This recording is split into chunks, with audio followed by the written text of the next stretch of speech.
Hi everyone, it's Louise with louisemckayart, and welcome to my channel. I'm glad you're here, and I appreciate you being here more than you can say. And so because I appreciate you so much, I really try hard to make these videos as succinct as possible, informative as possible, and worth your while to give me your time. Hopefully you guys can take what you've learned and apply it to your own creations. So I'm going to be making two paint skins. This is a silicone mat that I'll be painting on. And once the paint skins are on here, and after a few days it'll dry, I'll be able to peel them right off, and I'll be able to put them on a charcuterie board. Here's the rough preparation of the charcuterie board that I'll be laying it on. So these paint skins will go on both ends, and the middle will be for whatever people want to use it for. But it'll be really pretty to see and have on display if you have a party or something. So I've got my colors. I am not 100% sure of what they all are because some of them were gifted to me in their state, so I don't know what they are. But what I do know is that this is my Glidden, my GLN 6011N. I'm going to start with a little less this time. I think, yes, last time I went a little overboard. So that's the pillow. You lay down your pillow first in the bloom technique. It helps so the pillow is what all the paints ride over the top of as your paint composition starts to disperse and spread. So this started out as sky blue, Pearl Glacier Blue by Arteza. And then I added some sky blue to it, which blued it up too much. So I had to back it back off, and I added some titanium white to that. This is an unmarked color. It's inherited by Jessica Winterstrom's Fluid Art Experience class. One of the benefits of me helping out with all of the storage of stuff is that I got to keep a lot of the extra stuff afterward. So I don't know what this paint is. It's a dark blue. And this is my Golden's Iridescent Bronze.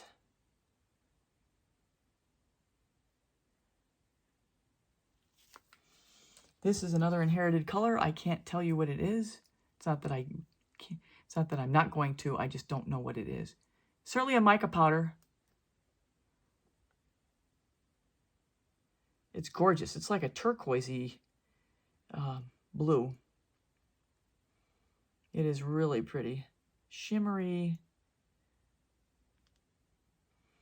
And mind you, the recipes from Jessica Winterstrom are, I think, using, what does she use? She doesn't use the same pouring medium I do.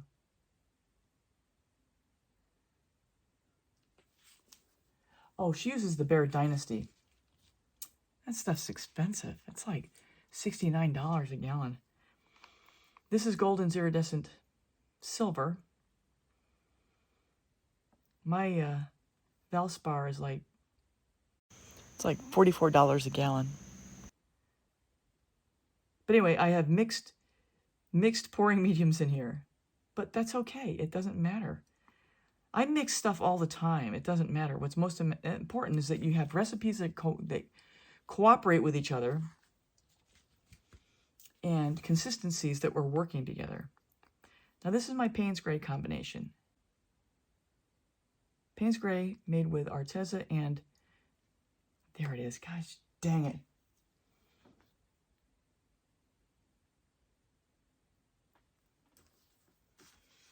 Oh, well, that'll blow out to the side. I'm not worried about it.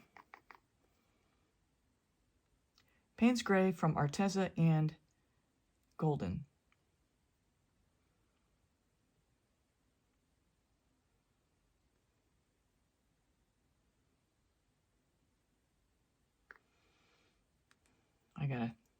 I gotta reconstitute this or make a new batch because it's just getting really thicky. Last color is Carbon Black by Golden.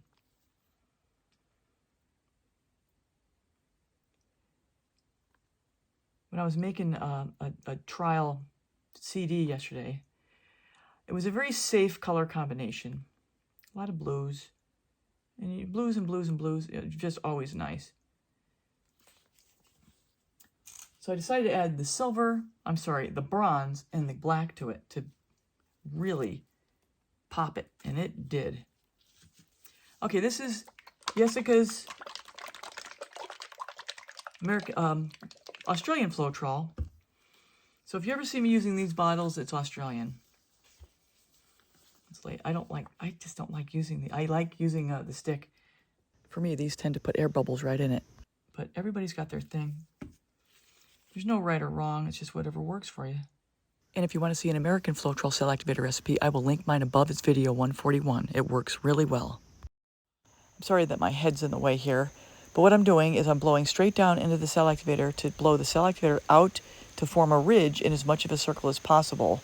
And once I see that ridge and a little bit of a divot, I aim my blow at the ridge where the cell activator meets the paint, and I blow the paint out over the pillow and stretch out the composition. I go all the way around until I get it fully opened up. And here I'm blowing into the cell activator to get it to spread out a little bit to let the colors underneath pull up.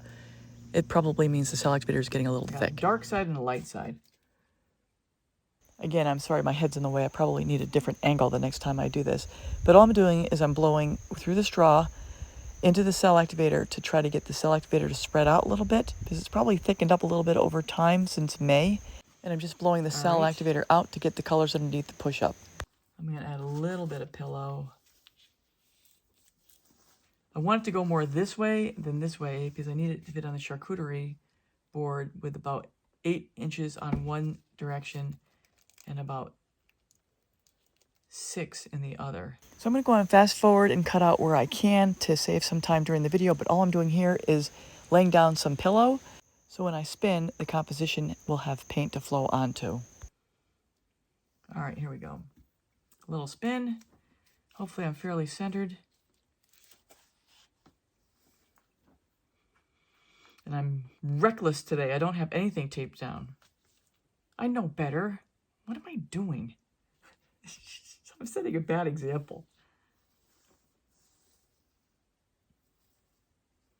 Hopefully I don't have anything go flying off.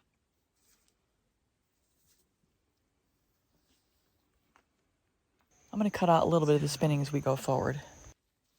Put a little pillow down over here. Well, I'm not too worried about that because that'll be cutting out. I'll be cutting that out.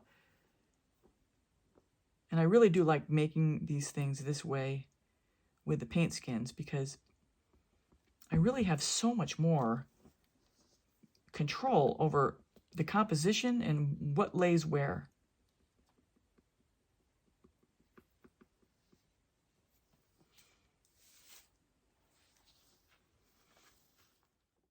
So some people have asked, why don't I just put more pillow down to start with? Well, the reason is I want to build it up slowly. I don't want it just running in all directions all at once. I want to kind of control how this develops and expands, and I do that by the amount of pillow I put down. So I don't have it just racing around in all directions and then making a mess. It's just my method to my madness here. This is really pretty. It looks like snow in there. Let's take a measurement right now. So we're at 6 that way, and about 5.5, 5 that way. So let's keep going. Hopefully I can get it spread out sideways more. You know, I've got these silicone mats cut to right about the size I need to kind of give me a warning track for the creation and what the size is. Actually, if I was smart, what I could do, and this is an idea, just occurred to me, I could lay down a grid that shows where 6 inches is by 8 inches. And then I would know exactly where I am. I wouldn't even need to take time with a ruler. So we're almost at the edge. Let's put a little more paint down. I'll skip past all the mundane. You guys don't need to see me do that over and over again. Anyway, literally I took it downtown. It was gone the next day. I cut out part of the conversation. This is referring to a charcuterie board I was talking about. Good problem to have. I'm not complaining at all. A little more. A little more. Oh, these are so fun. I really enjoyed doing these. Now, this way of doing it is a lot more effort than just blowing out the bloom on the end of the charcuterie board, but I'll tell you, I've done it a couple times that way, and I've scraped them all.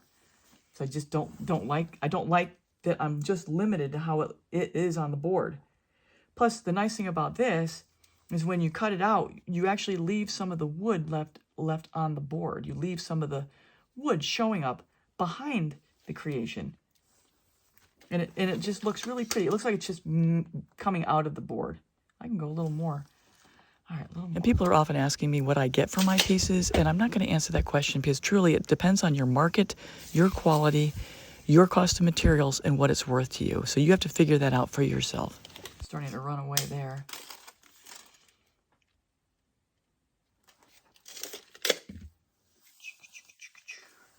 I think I could probably, just trying to imagine how it's going to show up on the board. It'll probably be this way. This way it'll be in the front, handle, back. I think this will work. Maybe one more spin for fun.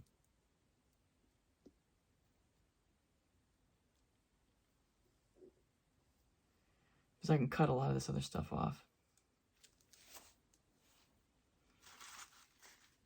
The other thing really nice about this is there's no cleanup. Okay. Oh, this is just beautiful. Okay, we're gonna call it done. Here we are. Look at that guy. Just really pretty. Here are the wet results of both. This is the one we just created. Stay tuned because up in a second we'll be peeling the paint skin, cutting it out, and attaching it to the board. So I have the radio on, so I'm going to be voicing over this part, but I am just showing you removing the paint skin from the silicone mat, and it is literally that easy. I've waited probably 4 or 5 days for it to fully dry. Just grab an edge, pull, presto, that's all there is to it. Now what I'm going to show you, and I'm going to go on fast speed here, is me taking the scissors to cut it out into its rough shape just prior to positioning it on the charcuterie board. So I'm going to speed up here. So I don't advise that you use your scissors at 4 times the speed. That's what I'm doing here. This is 4 times the speed. And all I'm doing is following the general outline of the piece. And I will probably hone it down once I get it situated on the charcuterie board to see how much room I have to play with. But I'm just getting it into its rough form now so I can place it on the board. This is actually one of my favorite parts. As I trim it down, it starts to take shape in my mind. And then once I lay it on the board, it all starts to come together. So this is really one of my favorite parts right here. So I'm going to go ahead here and just show you kind of the thought process. Since I did have the music still running, I can't have that in the background. I take the 2 pieces, I lay it down on the charcuterie board exactly the way I want it to end up going.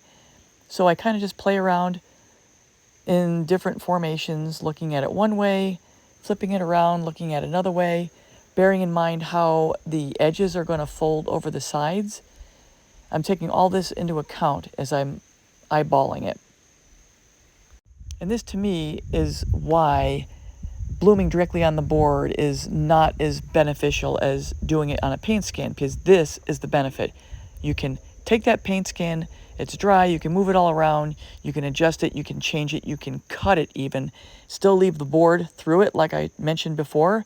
I can see the board, and I just have a lot more control on how this lays out and orients on the board. Now next is adhering the paint skins, and since I didn't record this one, I'm going to show you a different one. Hi everyone, I'm back for the paint skin application, and this is where I'm planning on putting these 2 on the charcuterie board. And so it's really simple. I've shown this in other videos. This is some clear matte varnish. I've stirred it up. Here's my brush. The varnish is going to act like glue as I put it on the board itself and also on the paint skin. So this is how I'm going to lay it out. So let me get started. I'm going to do one, and I'll probably fast forward through this, but you're just going to get the gist of what I'm doing. You'll get the idea. It's not that hard. It's just... So what I'm using there is matte varnish. You can use any varnish, whatever varnish you have in your workshop or your art room. I apply some to the board, I apply some to the back of the paint skin, and then I lay it down. And you want to get it pretty close pretty soon because it starts to adhere pretty fast. So once I get it down in the direction I want it, I make sure to push out from the center toward the edges to get all of the varnish out and all of the air bubbles out. You don't want to have air bubbles when you get ready to resin. It just makes it more difficult. So all I'm doing here is now pressing and sealing, making sure it's fully secured, getting over the edges, and the edges are probably the trickiest part. You have to press and hold them down until they're secured. So there you go. So everyone, that's a wrap. Here are the up-close resined results of each end, and notice how the wood shows through, and that is part of the reason why I like to do it this way. So if you're new here and haven't subscribed yet, please consider subscribing, hitting the bell and all. You'll get all my latest art tutorials. For those artists who were in my class in DC, I'm still working on the video. I'll probably have it out sometime next week. Just be patient with me, and if you haven't emailed me yet and you still want it, let me know. My email's in the description. At the end of this, I will have a link to my charcuterie board playlist so you can see other colors and other creations. And if you have any questions or thoughts, please leave them in the comments, and a thumbs up is always appreciated. So that's all for now, everybody. Take care. Till next time.